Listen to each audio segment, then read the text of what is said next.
más pueda. Hoy, como dijo mi esposa hace un ratico, hemos venido hablando de un tema bien especial está basado en la oración de Jesús, en el famoso Padre Nuestro. Padre nuestro que estás en el cielo, santificado sea tu nombre, venga a nosotros tu reino y hágase tu voluntad en la tierra como se hace ¿dónde? En el cielo. Hágase tu voluntad en la tierra como se hace en el cielo. Pero dice, venga a nosotros tu ¿qué? Venga a nosotros ¿qué? Tu reino. Lo que nosotros necesitamos, iglesia, es el reino de Dios en nuestra vida. Y por eso durante estos domingos hemos aprendido cómo establecer el reino de Dios. Y le hemos compartido cosas muy prácticas. Le hemos compartido cosas que usted puede hacer en su casa, hacer para que usted pueda establecer el reino de Dios. La primera semana estuvimos hablando de cómo establecer el reino de Dios en mi propia vida. La semana pasada el Señor nos hablaba cómo establecer el reino de Dios en nuestras familias. ¿Recuerda esa palabra de hace 8 días? Que su casa sea una... no se acordaron, está bien. Que su casa sea una casa abierta. Diga conmigo, mi casa es una casa abierta. Y hoy quiero compartirle, yo por eso le digo, mejor que lo escriba, mejor que lo apunte, porque usted no sabe, no se recuerda muchas veces que comió hace 8 días. Pero si lo apunta en un cuadernito, se va a acordar. Apúntelo en su celular, apúntelo en un cuaderno. En la memoria no, porque uno se le olvida todo. A mí me pasa que se me olvida un montón de cosas. O si no, en la página de nuestra página de Facebook está la predicación. Hoy a las 8 de la mañana tuvimos nuestro estreno en el Facebook, y ahí está para que usted lo vuelva a ver y pueda recordarlo. Porque hoy quiero hablarles de la palabra de Dios, cómo establecer el reino de Dios en nuestros trabajos. En nuestros trabajos. ¿Cuántos aquí trabajan? ¿Tienen un negocio, una empresa? ¿Son empleados? Levanten su mano que yo los quiero ver. ¿Cuántos estudian? Ay, poquitos. Bueno, el resto que Dios les bendiga, porque la Biblia dice que el que no trabaja, bueno. ¿Cuántas trabajan en la casa? Hombre, eso es un trabajo. La ama de casa es un trabajísimo. Eso. A ver, otra vez hago la pregunta: ¿cuántos trabajan aquí? ¿Cuántos trabajan en algo? Levante la mano si usted trabaja en algo, estudia, no sé, hace cualquier cosa. Claro, nos ganamos el sustento de nuestra vida trabajando o haciendo algo. Pero yo quiero decirle esta mañana cómo establecer el reino de Dios. Gracias. ¿Cómo establecer el reino de Dios en nuestras casas, en nuestros trabajos? ¿Cómo establezco el reino de Dios en mi ambiente laboral? Con mis compañeros, con mis jefes, en el trabajo que yo tenga, en el trabajo que usted tenga. ¿Cómo establezco yo el reino de Dios en mi negocio, en mi empresa, en mi emprendimiento? ¿Cómo establezco yo el reino de Dios allí? Pues resulta que usted escuchó una frase que nos sacó del diseño de Dios, que nos alejó del diseño de Dios, porque es una frase que usted ha escuchado muchas veces. Y esta frase es: no mezcles tu vida personal con tu vida laboral. ¿Cierto? ¿La ha escuchado o no? No mezcles tu vida personal con tu vida laboral.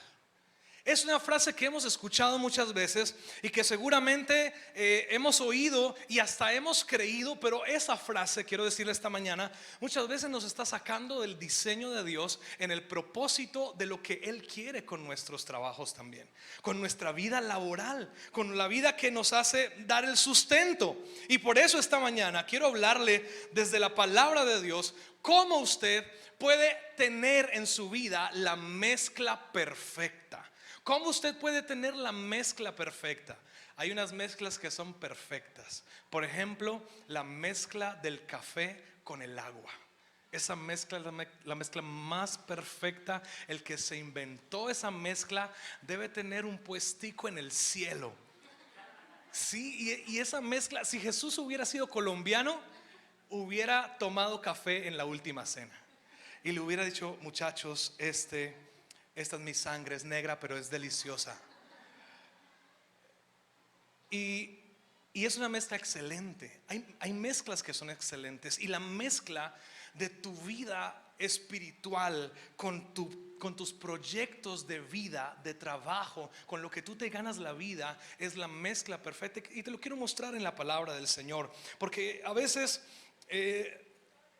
poner el reino de Dios en nuestros trabajos no es fácil, porque encontramos demasiadas cosas y sobre todo la adversidad que hay. Y quiero que leamos la palabra del Señor en el libro de Nehemías, y quiero ponerte en contexto. Nehemías capítulo 1, capítulo 4. Dice la palabra del Señor así. Bueno, Nehemías estaba construyendo una muralla. Las murallas de Jerusalén estaban destruidas, y él fue a construirlas con un grupo de personas para que los enemigos no se metieran a Jerusalén. Entonces dice la Biblia así: cuando Sanbalat se enteró de que estábamos reconstruyendo la muralla, ¿qué estaban haciendo? Reconstruyendo o sea, estaban trabajando, estaban en el trabajo. Cuando Sanbalat se enteró que estaban trabajando, dice, se enojó muchísimo, se puso furioso y se burló de los judíos, diciendo ante sus amigos los oficiales del ejército de Samaria: ¿qué cree que está haciendo este pobre y debilucho grupo de judíos? ¿Acaso creen que pueden construir la muralla en un día por tan solo ofrecer unos cuantos sacrificios? ¿Realmente creen que pueden hacer algo con piedras rescatadas de un montón de escombros? Y dice, y aparte de todo, esas piedras están calcinadas. Tobías el amonita, que estaba a su lado, comentó: esa muralla se vendría abajo si tan siquiera un zorro caminara sobre ella. Pues aquí había un ambiente laboral pesado.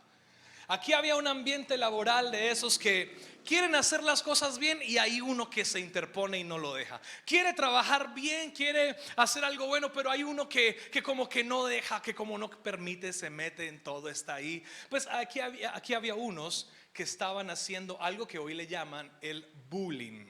¿Qué estaban haciendo? Bullying. Mire el bullying desde donde está, desde ese tiempo. Y dice que cuando vieron que estaba trabajando, cuando vieron que las cosas estaban saliendo como estaban planeando, que cuando vieron que como les estaba yendo bien a ellos, dice que entonces el enemigo se enojó, se enfureció y se burló de ellos. Y decía: ¿qué van a hacer estos debiluchos? ¿Qué va a hacer estos debiluchos? Y luego otro dice: si solamente se monta una zorra en esa muralla, ¡puf!, se desploma eso. O sea, así de ese nivel estaban las cosas. Y muchas veces nosotros también, seguramente usted en su estudio, en su trabajo, en el lugar que usted tiene, ha recibido alguna vez esa clase de bullying. Es que ese es el cristiano, el evangélico. Que ¿cómo así que te volviste cristiano y vas para la iglesia? ¿Cómo así? ¿Qué pasó con la rumba, la fiesta, la cervecita, el traguito? ¿Qué te pasó? Y comienzan las burlas y comienza uno a sentirse mal, porque la primera reacción ante las burlas de los demás en el trabajo, en el ambiente de trabajo, o en el colegio, en la universidad, en ese ambiente, es que uno comienza a sentirse mal. Y uno comienza: ay, como que sí, ¿no? Ay, no, ay, qué pena con todo el mundo. Y comienza a desarrollar y a pensar otras reacciones. Entonces dice: bueno, la reacción que puedo tener es decirle el doble, o decirle otra cosa para que el otro se sienta más mal. Si me hicieron sentir mal, pues los voy a sentir el doble mal. Como cuando estábamos muchachos y nosotros decíamos: más vos, ¿cierto? Más vos. O si ya había uno muy grosero, decía: tu abuela. Pero ese ya es otro nivel. Pero nuestra reacción muchas veces es contrarrestar la burla, contrarrestar lo que está contra nosotros con algo más. Pero quiero que usted mire el versículo 4, la primera parte del versículo 4. Hay una frase que lo cambia todo, y la hemos estado hablando de cómo se establece el reino de Dios en algún lugar. Y la primera frase del versículo 4 dice Nehemías: entonces oré. Apréndase eso conmigo: entonces oré. Diga conmigo: entonces oré. Otra vez: entonces oré. Mire, cuando viene una situación de adversidad a su vida, que hay alguien que le está haciendo la vida imposible en su trabajo, que hay alguien que está burlándose, que hay alguien que no quiere que usted progrese, que usted haga las cosas bien, en lugar de Nehemías comenzar a decir: ay, ¿qué le digo? ¿Qué le digo? ¿Qué se me ocurre? ¿Qué se me ocurre? En lugar de Nehemías ponerse a decirle algo, en lugar de Nehemías ponerse a hacer otra cosa, la Biblia dice una frase sencilla. La frase: ay, pero ¿por qué repite tanto eso? Pues ¿por qué no hace tanto eso? Porque Nehemías dice: lo primero que hice antes de pensar en hacer cualquier otra cosa, antes de ponerme a pensar qué le digo, antes de ponerme a pensar si le digo más vos o tu abuela, le voy a decir a Dios más bien lo que está pasándome a mí. Y dice Nehemías que dice el versículo 4: entonces oré, dice la palabra del Señor. Y en respuesta de esa oración, el versículo 5 dice la palabra del Señor que la gente se animó muchísimo más. El versículo 6: se animó la gente muchísimo más. Dice: se completó la muralla alrededor de toda la ciudad hasta la mitad de su altura, porque el pueblo había trabajado ¿con qué? Con entusiasmo. Había trabajado con entusiasmo. ¿Sabe por qué? Cuando una persona recibe bullying, la persona se siente mal.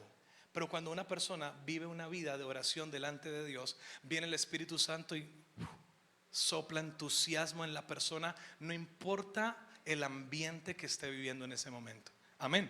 Porque el poder del Espíritu Santo es mayor que cualquier cosa. Por eso la oración te conecta con el Espíritu. La oración te conecta con Dios. Y esa oración que te conecta con Dios te está impulsando y te está dando fuerza en medio de todo. Y dice la Biblia que entonces Nehemías oró. Y lo primero que nosotros debemos hacer ante una situación de adversidad que se presente, como en cualquier lugar que se puede presentar, es buscar la presencia y la dirección de Dios. Amén. Buscar la presencia y la dirección de Dios. Ante la adversidad, tú lo que debes hacer es buscar la presencia y la dirección de Dios. Si comienzas haciendo o dando otro paso, seguro que vas por un mal camino.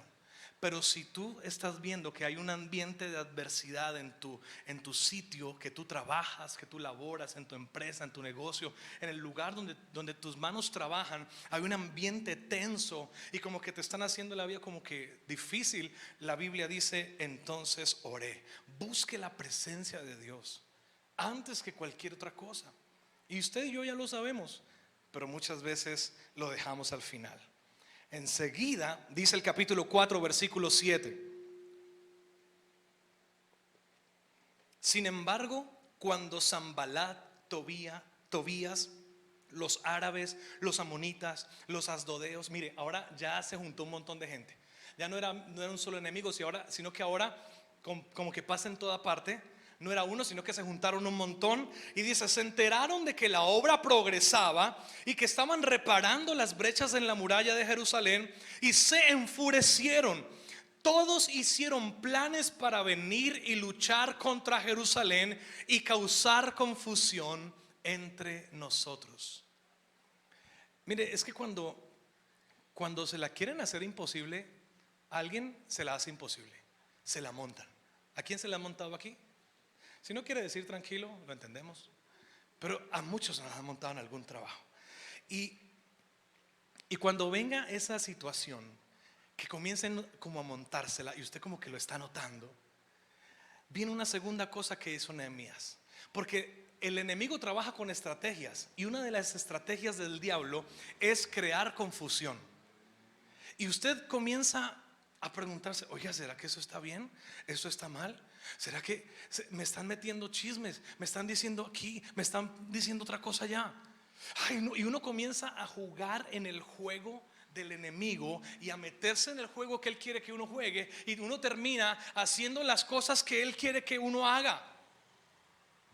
A veces le mueven a uno el piso o le dicen tantas cosas que uno termina haciendo lo que no quería hacer, diciendo lo que no quería decir, pensando lo que no quería pensar, teniendo actitudes que no quería tener, porque uno termina jugando el juego que no quería jugar.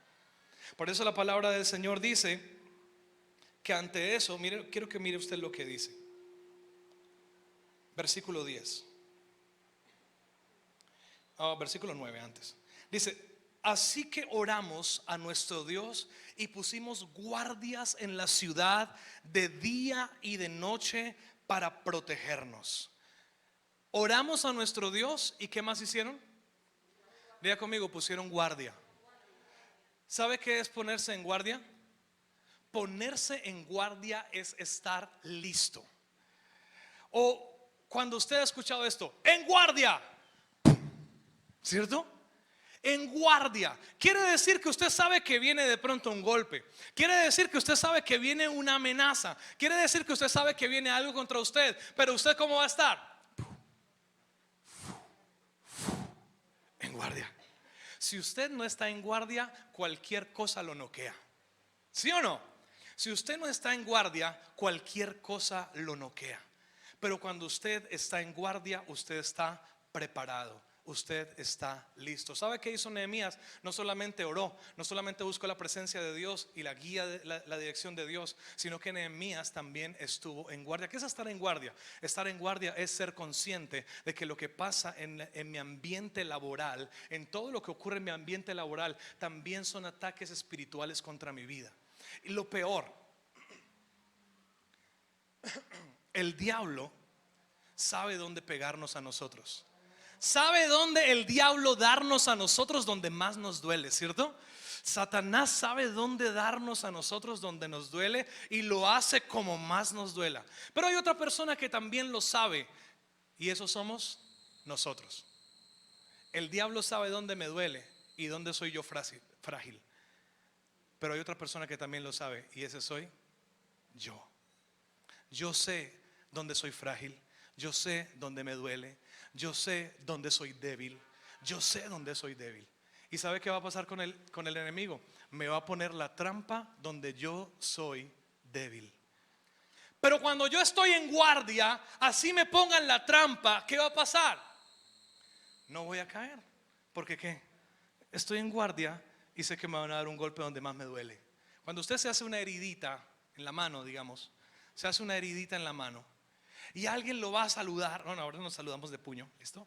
Y alguien lo va a saludar. Entonces usted saluda y se acuerda de la herida. Ay, no. Porque uno, ¿qué hace con sus partes más débiles o frágiles o donde le duele? Uno, ¿qué hace naturalmente? Las cubre, las protege. Pero a veces usted no recordó que ahí se había hecho una heridita y ¡pum! ¡Ay! Le dolió.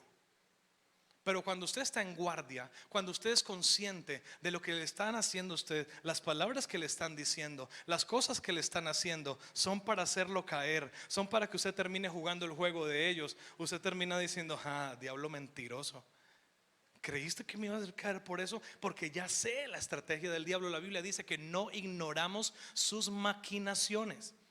Pero si usted ignora las maquinaciones, no va a estar en guardia, no va a estar listo y cualquier cosa lo noquea. Hay gente que en los trabajos ha terminado noqueada porque nunca ha estado en guardia. Pero cuando usted está en guardia, la Biblia dice: Nehemías oró y puso guardias. Por eso lo que debemos hacer es primero buscar la presencia y la dirección de Dios. Lo segundo que debemos hacer es crear conciencia de lo que está pasando. Ponernos en eso, gracias por ayudarme. Ponernos en guardia. Pero miren lo que pasó en Nehemías capítulo 4 versículo 11. Esto va avanzando. Dice: mientras tanto, nuestros enemigos decían: antes de que se den cuenta de lo que está pasando, caeremos encima de ellos, los mataremos y detendremos el trabajo. Mire cómo iban las cosas, escuche. Primero, era burla. Segundo, dice la palabra del Señor que no solamente se burlaban, sino que planeaban cosas contra ellos, se enfurecieron y los confundieron.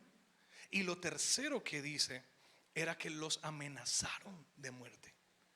Y vino una amenaza, y tal vez cuántas ocasiones hemos recibido también esas cosas en nuestro ambiente laboral. Hemos recibido adversidades, situaciones difíciles, que te van a sacar, que no te aumentan el sueldo, que esto va a pasar, que hasta aquí llegas, que esto no va a avanzar, que se dañó la carne para las hamburguesas, que se dañó esto, que eso no funcionó, que se fue la energía en el negocio, que un montón de cosas comienzan a pasar y comienzan las amenazas a crecer, que llegó el que cobra, que no le pude pagar al banco, que te van a quitar esto, que ya no te van a dejar abrir, que no, mejor dicho, un montón de cosas que llegan a la vida de una persona. Pero sabes, quiero decirte esta mañana qué hizo Nehemías ante eso y qué nos dice la palabra de Dios para establecer el reino de Dios.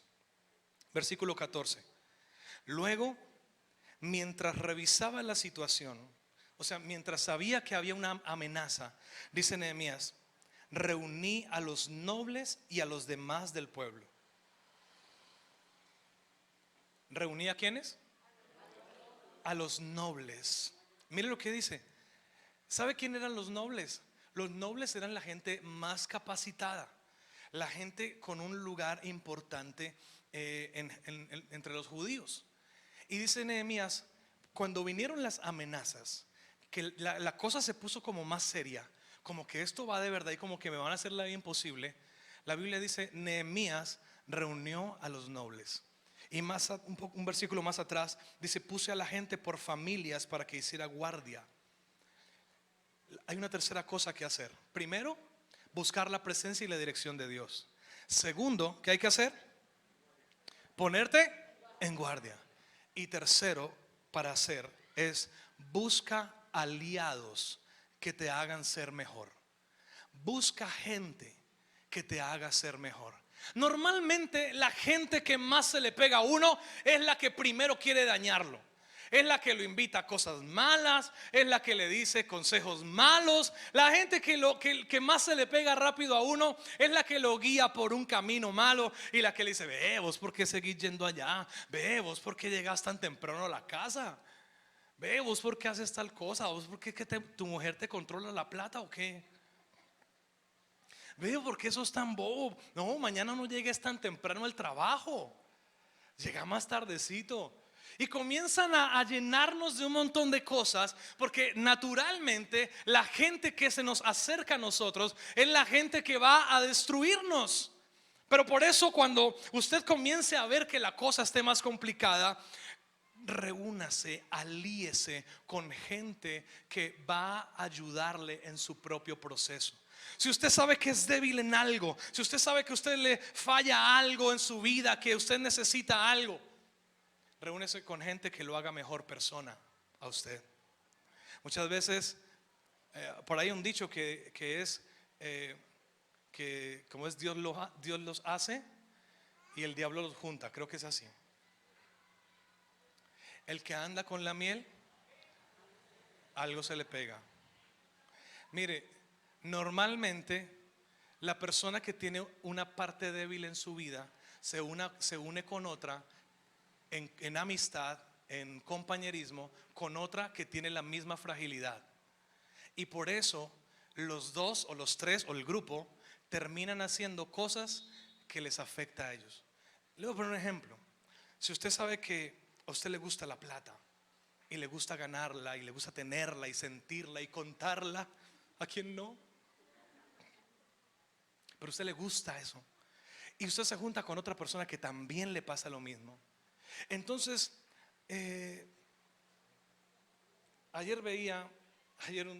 estaba en algún lugar y estaba con otra persona que estaba haciendo una apuesta de fútbol. Ayer estaban los partidos de fútbol y entonces el muchacho le está diciendo, ve, ponémele al Borussia ahí que gana. Ve, ponémele al Barça que empata. Ve, ponémele al Real Madrid que gana, empata. Llámese todos los términos. ¿Y en cuánto te lo hago? Hacémelo en 2.500 pesos. Y entonces yo estaba ahí al lado y él me dice, pastor. Y habían otros ahí, ¿no? Quedé expuesto. Y el que le estaba haciendo las apuestas estaba al ladito. Y me dice, pastor, ¿qué opina de las apuestas? Y yo me hice el loco, ¿no? Y todos me voltearon a mirar. Y me vuelve a repetir, pastor, ¿qué dice Dios de las apuestas? El ambiente se me hizo pesado ahí. Padre, sálvame de esta. Sí, oré. Y entonces le dije, estaba el de las apuestas, estaba él apostando, todo el ambiente era de apuestas ahí. Entonces yo le dije, hermano, mire, la Biblia no dice no apueste o sí apueste. Sencillamente hay dos formas de vivir la vida. Una al azar y otra a la fe. ¿Cómo quiere vivir? Y el de las apuestas dijo, uy, Y el man que estaba apostando, el caballero que estaba apostando, el caballero que estaba apostando, dijo, uy, sí, ¿no? Uy, no. No, 2.500 al otro, porfa. No, dámele. Y siguió apostando. Porque la gente pregunta qué dice Dios, pero no le importa hacerlo o no hacerlo. Porque la gente que se nos pega más fácil a nosotros nos conduce siempre a eso. Y eso es tan fácil. Y el que se junta con otro se va juntando con otro, y siempre el malo se va juntando con otro y lo va llevando a cosas peores. Y terminan robándose cosas de las empresas, terminan sacándose cosas, terminan haciendo cosas indebidas, haciendo cosas terribles. Y normalmente no es uno solo, sino en grupo. Pero cuando vengan a usted esas situaciones complicadas, usted no se junte con los que quieren hacer el mal y dañar todo. Al contrario, júntese y alíese con gente que lo haga mejor persona y que quiera bendecirlo a usted. Amén. Y con la quien usted pueda ser de bendición también. Y quiero esta última parte decirle esto. Entonces llevamos tres cosas. La primera, ante una adversidad, ¿qué hay que hacer? Busque la presencia de Dios y deje guiarse por Dios. Lo segundo que tiene que hacer es que póngase en guardia. Lo tercero, alíese con gente que lo haga mejor persona. Y lo cuarto que hay que hacer, vamos a ver, versículo 16 del capítulo 4. Sin embargo, de ahí en adelante solo la mitad de los hombres trabajaba, mientras que la otra mitad hacía guardias con lanzas, escudos, arcos y cotas de malla.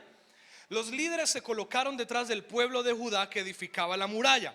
Los obreros seguían con el trabajo, sosteniendo con una mano la carga y con otra mano un arma. Diga conmigo, con una mano la carga y con otra mano un arma. Todos los que construían tenían una espada asegurada en su costado. Mire esto, y aquí viene la frase: no mezcles tu vida personal con tu vida laboral. Pero cuando usted va al reino de Dios y quiere establecer el reino de Dios en su trabajo, el Señor dice todo lo contrario. Dice: con una mano sostenían la carga y con otra mano sostenían una espada. Y tenían una espada aquí lista en su costado. Con una mano trabajaba y con la otra sostenía un arma, sostenía la espada. ¿Sabe qué es la espada? Efesios capítulo 6 nos enseña que la espada es la palabra de Dios. Diga conmigo, la espada es la palabra de Dios. Con una mano sostenía la carga y con la otra sostenían el arma. O sea que mezclaban las cosas, mezclaron las dos cosas. El trabajo con cuidar su casa, el trabajo con cuidar porque los iban a atacar, el trabajo, el área laboral con su área personal, con su vida de fe. Lo mezclaron, y cuando hicieron esa mezcla, la palabra del Señor dice que comenzaron a trabajar más. Y en un tiempo récord, en 52 días, sin ser arquitectos, sin ser ingenieros, diseñaron las estructuras de las murallas. Y en 52 días, menos de 2 meses, terminaron de amurallar toda la ciudad. Quiero decirle esto: todos los que trabajan aquí en alguna empresa, tienen algún negocio, algún emprendimiento, todo esto, quiero decirle esto: ningún trabajo es secular. Y quiero diferenciarlo porque es así. Algunos nos han enseñado que una cosa es el trabajo de la iglesia, y el trabajo secular le decimos al trabajo que no tiene que ver con nada de la iglesia, con nada de Dios. Entonces, por ejemplo, un maestro dice: no, mi trabajo secular es ser maestro. Una persona que trabaje en la obra civil dice: no, mi trabajo secular es la obra civil. Y entonces dice: este es mi trabajo secular. Y así lo está dividiendo de su fe, así lo está dividiendo de su propia vida.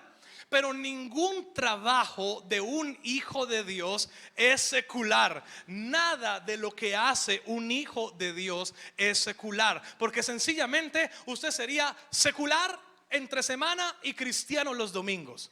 Pero no somos así. Somos hijos de Dios. ¿cuándo? Todo el tiempo. Yo soy un hijo de Dios todo el tiempo, de lunes a domingo soy un hijo de Dios. Por eso todo lo que yo hago es un trabajo de un hijo de Dios. No trabajo en esto que es secular, y trabajo en esto que es la iglesia, y trabajo en algo espiritual, y trabajo en algo secular. No, Señor. todo lo que yo hago es espiritual. Mira lo que dice la palabra del Señor en Colosenses 3:23. Dice, trabajen de buena gana. ¿Cómo dice? ¿Cuántos trabajan de buena gana? ¿Y cuántos a veces trabajan de mala gana? Porque nadie dijo amén. Es que, bueno, yo soy el único que no, mentira, yo no trabajo aquí de mala gana. Yo sí trabajo de buena gana. Solo esta mañana que no me quería levantar, pero sí trabajo de buena gana, seguro. Pero mira lo que dice, trabajen de buena gana ¿en qué? ¿Qué dice? En todo lo que hagan, como si fuera para el Señor y no para la gente. Y quiero que pongamos el versículo 24. Mira lo que dice el versículo 24. Recuerden que el Señor los recompensará con una herencia y que el amo, el jefe, el patrón a quien sirven es Cristo. Amén. Cuando usted comprende esto, cuando usted comprende que su trabajo, cualquiera que sea, en el lugar donde usted esté, usted trabaja para el Rey de Reyes y Señor de Señores, le voy a decir una cosa. Usted va a dejar de llorar por un sueldo. Usted va a dejar de pedir cacao. Usted va a dejar de pensar, es que aquí no me quieren, es que aquí me hacen la vida imposible, es que aquí hacen esto y lo otro. Cuando usted trabaja y lo hace para el Señor y lo hace para, como si su amo fuera Jesús, entonces usted no tiene que pensar, tengo que quedar bien con el jefe, tengo que quedar bien con mis compañeros, tengo que quedar bien con el mundo entero. No, Señor. Usted preocúpese por quedar bien con el Señor, con Jesús, con su amo, dice la Biblia. Preocúpese por quedar bien con Él. Es más, la Biblia dice, Jesús dice, todo el que me honra a mí en público, yo lo honraré delante del Padre. Amén. Todo el que me da a conocer delante de la gente, yo lo daré a conocer delante del Padre. Pero muchas veces nosotros nos desgastamos por quedar bien con todo el mundo, por quedar bien con el de aquí. Quedo bien con el de acá para que no me eche. Quiero que el de aquí para que me dé un poquito más de salario. Quedo bien con él. Pero cuando usted dice, Señor, yo voy a trabajar en este trabajo y lo voy a hacer como para ti, Dios mismo se va a encargar de promoverlo a usted. Dios mismo se va a encargar de promoverlo al lugar que Dios quiere. Pero eso es cuando usted ha establecido el reino de Dios en su trabajo. Y quiero decirle esto además. Seguramente el trabajo que usted tiene hoy no es el que usted soñaría. Y usted, yo quisiera trabajar en esto porque tengo el talento, tengo la capacidad, pero seguramente el trabajo que hoy tiene no es el que usted anhela. El negocio que está comenzando, los proyectos que tiene, tal vez no es lo que usted anhela, o el lugar donde usted está. Pero hay algo clave en esto. El lugar donde usted está, Dios lo puso no solamente para que usted ganara plata o para que usted se sustentara con eso. Dios lo puso allí para que usted cumpliera un propósito. Escuche eso. Dios lo puso en el lugar donde está. Ay, Señor, pero seguro me dice ese trabajo a mí. Claro que sí, dice el Señor. Te lo di a ti, no por vago, no porque no podías hacer algo más, sino porque tengo un propósito allí para ti, en el lugar que trabajas, donde estás ahorita, en el lugar donde estudias. Quiero contarle un testimonio. Hace unos 10 años, Caro fue a estudiar algo para ser madre comunitaria. Ella es toda una madre comunitaria. Ella es mi madre comunitaria. Y Caro fue a estudiar esto para el bienestar familiar. Entonces, eso fue hace unos 10 años atrás. Y cuando Caro estaba estudiando esto, pues habían otras personas allá y en algún momento Caro pensó, ¿yo por qué estoy aquí estudiando esto? ¿Por qué estoy aquí? No sé por qué estoy aquí. No voy a ser madre comunitaria. Y teníamos un proyecto, pero no era un proyecto para toda la vida, pero ahí estaba. Y aprendió algo, ¿no? Pero Dios no solamente quería que hiciera un trabajo, sino que Dios tenía un propósito. Porque allí conoció a una persona. Y conoció a una persona que comenzó, por un trabajo en grupo, comenzó a contarle algo de su vida. Y a decirle: ¿cómo te parece que yo antes iba a una iglesia, pero me alejé, me aparté, no volví? Y Caro comenzó a hablar con ella y acercarse y acercarse. Y eso sucedió hace tantos años. Y comenzaron a hablar y hablar, hasta que la persona decidió volver a reconciliarse con el Señor. Porque aunque no era todo lo que ella quería, había un propósito que Dios tenía. Y esa persona todavía sigue en nuestra iglesia. Y es Ingrid. Sin saberlo, Dios tenía un plan y quería desacomodarla a ella y ponerla por acá al lado de Ingrid y decir: Ingrid, que no quieres volver a la iglesia, ¡pum! Te pongo a una persona al lado, y no a cualquier persona, te voy a poner una pastora al lado para que volvás a la iglesia. Y con Ingrid vinieron sus hijas, vinieron sus nietos, sus sobrinos, y hoy está toda su familia acá, por un propósito del Señor.